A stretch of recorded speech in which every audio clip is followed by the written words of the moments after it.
Prioritizing yourself is a key factor in you becoming a better version of yourself. Prioritizing yourself means choosing your well being. It does not mean being selfish, and it definitely does not mean forgetting everyone that's in your life. However, sometimes we get so preoccupied with pleasing people, ensuring that they are happy, they don't feel bad, they don't get hurt, that in the bargain we'll end up compromising on our feelings, our needs, our mental peace, our health.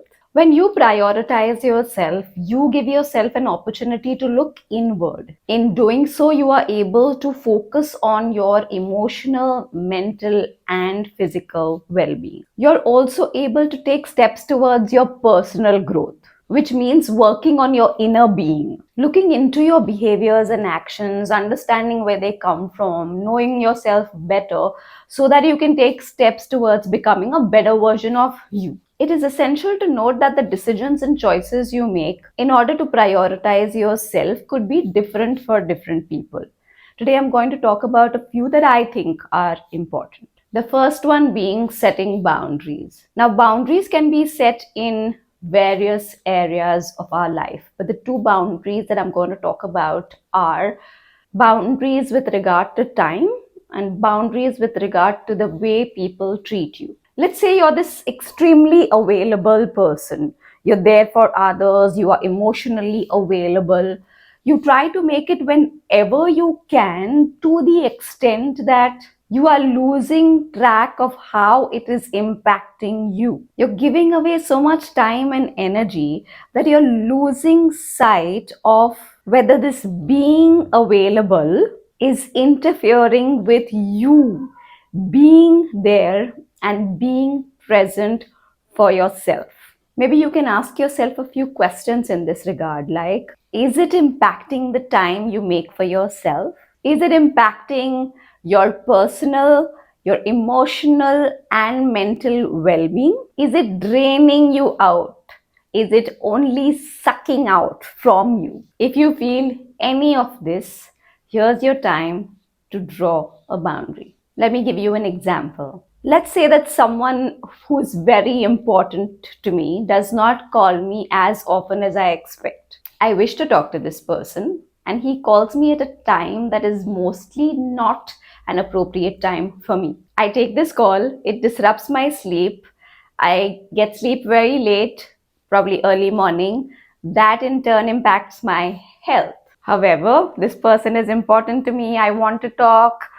So I give in into this not so good pattern that's now impacting my physical health, emotional, mental health. It takes me a great amount of time to say, wait a minute, is this really good for me? It's now a pattern and it's continuing. Is it helping me? No.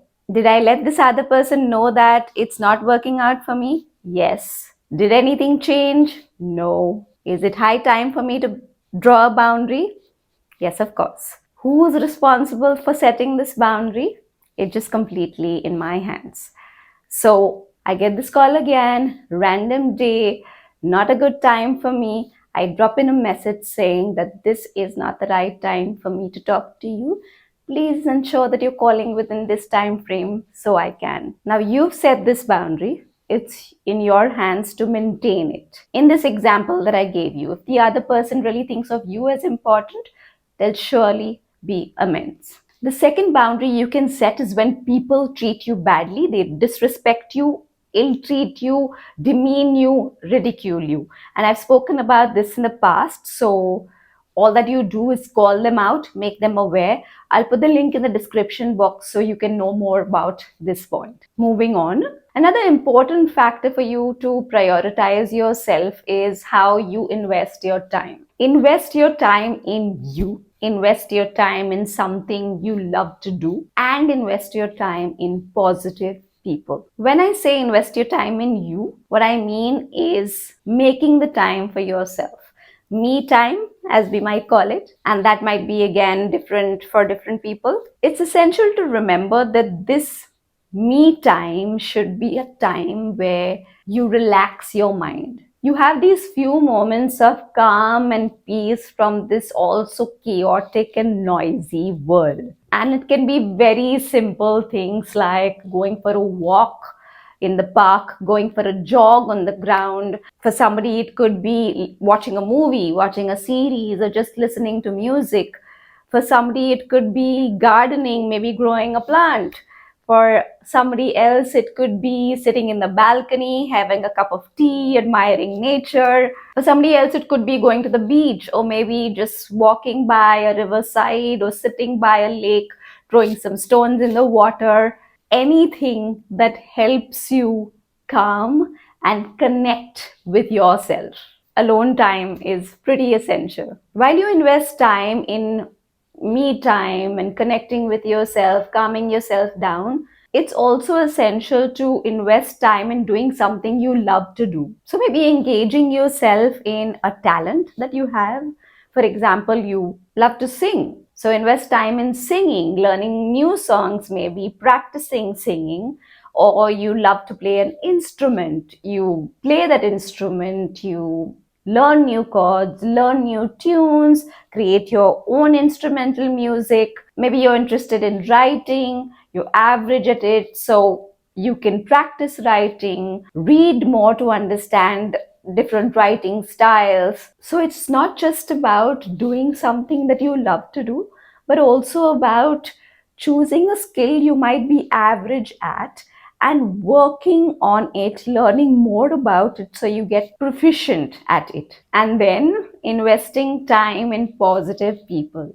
As important as it is to keep away from negative people, it's also important and essential to find somebody positive in your life that you can spend time with. This somebody could be anyone who uplifts your spirits, motivates you, has a positive vibe, accepts you the way you are. It could be somebody you like spending time with, it could be somebody you really admire and wish to spend time with. Try to spend time with these people so that it creates a positive impact on you and you also get to learn something from them. In today's times, it is a luxury to have somebody like that, right? Someone who will listen to you and understand you, or just be there without judging you and without jumping into giving you advice. I'd suggest that you look around to find any such person, maybe among your family members, among your friends, teachers, mentors. Grab an opportunity to be with them and spend time with them, because that could be a great way for you to heal your inner being. Lastly, I'll talk about another factor where you can choose yourself over others, and this is something that was suggested to me. And I have this smile on my face because I've spent almost all my life doing this, and that is worrying, stressing, and fretting about other people's problems. First of all, we mostly fret about problems that are not in our control.